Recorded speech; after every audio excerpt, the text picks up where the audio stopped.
नमस्कार, मैं शिवम। अब जो कहानी आप सुनने वाले हैं यह महाकवि सूर्यकांत त्रिपाठी निराला जी की कविता राम की शक्ति पूजा से प्रेरित है।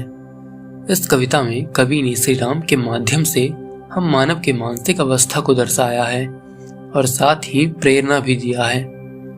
इस कविता में श्री राम एक अवतारी पुरुष नहीं बल्कि एक साधारण मनुष्य हैं जो कभी विचलित होते हैं, कभी उन्हें अपने सामर्थ्य पर शंका होती है और कभी उनकी आंखें हमारी तरह आंसू भी बरसाते हैं। तो आइए सुनते हैं उसका एक भाग।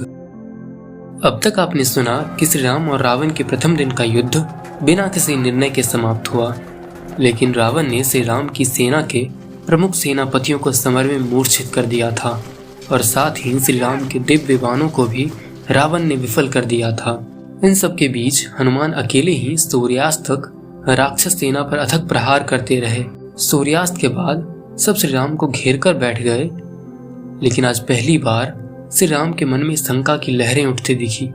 शंका रावण से हार जाने का, शंका कि उनकी सीता को न्याय नहीं मिल पाएगा। तभी उन्हें याद आ गया राजा जनक का वह उपवन, जहाँ उन्होंने पहली बार माता सीता को देखा था और माता सीता भी उन्हें निष्पलक निहारते रही थी। अब आगे माता सीता की छवि याद करते हुए श्री राम का शरीर सिहर उठा और उन्हें याद आ गया वह साहस जब उन्होंने माता सीता के लिए शिव धनुष भी उठा लिया था। श्री राम का मन विश्व विजयी भावना से भर गया और उनके मुख पर एक प्यारी सी मुस्कान फैल गई, बिल्कुल वैसी ही जिसकी मुझे आदत थी। अब उन्हें गुरु वशिष्ठ द्वारा दी गई तथा मंत्रों से सिद्ध अनगिनत वाण याद आ गए। श्री राम ने इन वाणों को आकाश में उड़ते देखा जो शत्रु सेना पर टूट पड़ने के लिए फरफरा रहे हैं और जिनकी तेज से तारका, सुबाहु, विराध एवं खरदूषण सब कीट पतंगों की तरह जल भुन गए थे। लेकिन उनकी ये मुस्कान अधिक देर तक नहीं टिकी, क्योंकि उन्हें आज के युद्ध का स्मरण हो आया जब उन्होंने किसी दैवीय शक्ति को देखा था जो पूरे आकाश में व्याप्त थी और जिसने श्री राम के सारे दिव्यास्त्रों को अपने गर्भ में समेटकर नष्ट कर दिया था।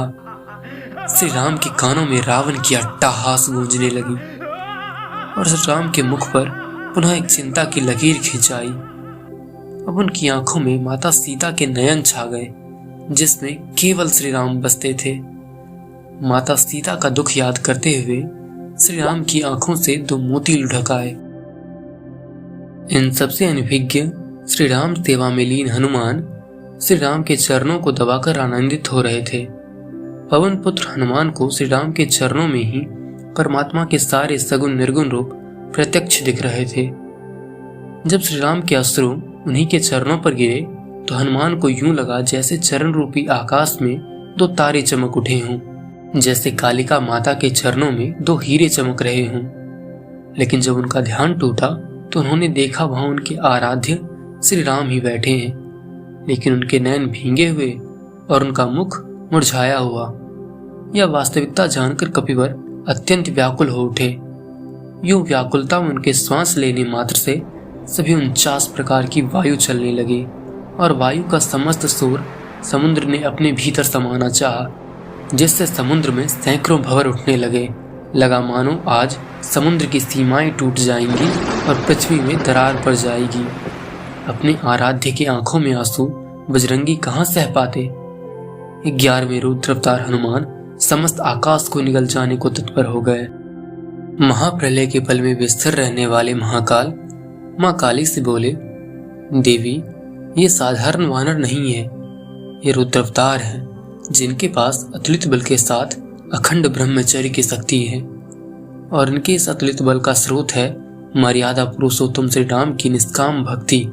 अतः सात्विक ज्ञान का सहारा लेकर आप इन्हें यथार्थ ज्ञान प्रदान कीजिए, जिसे पाकर ये अवश्य ही शांत हो जाएंगे।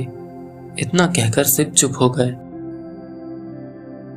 इधर समस्त आकाश को निगल जाने को तत्पर हनुमान जी को आकाश में माता अंजना दिखी। माता अंजना बोली, जब तुमने बालपन में सूर्य को ही निगल लिया था तब माना कि तुम अबोध बालक थे, किंतु आज जो तुम बालक की भांति व्याकुल हो आकाश को ही निगलने चले, ये तुम्हारे लिए लज्जा की बात है। इसी आकाश में महेश्वर शिव वास करते हैं जिन्हें श्री राम भी पूजते हैं, और तुम उसी आकाश को निगलने चले। क्या तुम ये अनर्थ नहीं कर रहे? तुम श्री राम के सेवक हो।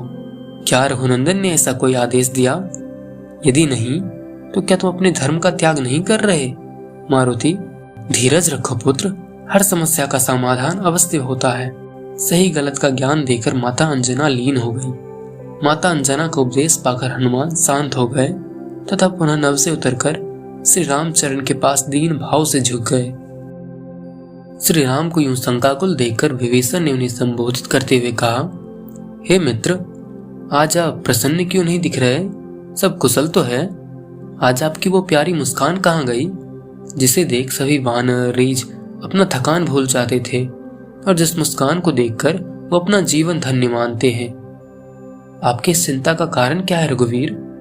आपके तुनीर में अब भी वो दिव्यवान है, आपके भुजाओं में अब भी वही बल है।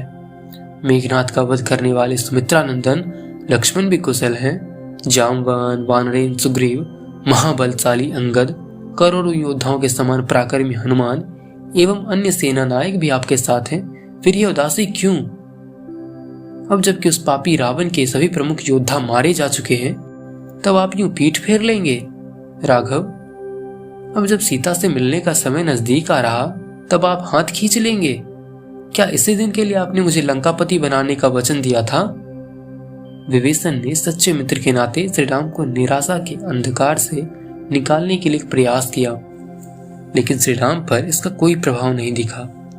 वो भीगी आंखों के साथ कुछ देर मौन रहे और फिर उन्होंने कोमल स्वर में बोलना शुरू किया, हे मित्र, युद्ध में अब हमारी विजय ना हो सकेगी।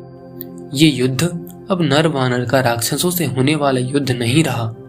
समर में स्वयं मां महाशक्ति रावण के पक्ष से उतर चुकी है। जिधर अन्याय है, मां शक्ति भी उसी पक्ष में। श्री राम आगे ना बोल सके। उनका गला रूंध गया और उनके नयन से पुनः दो मोती ढुलक आए। कुछ देर बाद उन्होंने फिर बोलना शुरू किया, रावण अधर्मी और अत्याचारी है, इसके बावजूद देवी शक्ति का साथ उसे प्राप्त है, और अपना हर पग धर्म के पथ पर चलने के बावजूद मैं पराया हो गया। हे शिव, शिव। राम अपने आराध्य को याद करते हुए मौन हो गए। नन्हे नन्हे पाँव मेरे, ऊंचा पर्वत तेरा, देख कहीं मैं गिर ना जाऊं, हाथ पकड़ ले मेरा। माँ फिर से पवन का तू रूप बना के मुझे अपने द्वारे तू ले चल उड़ा के।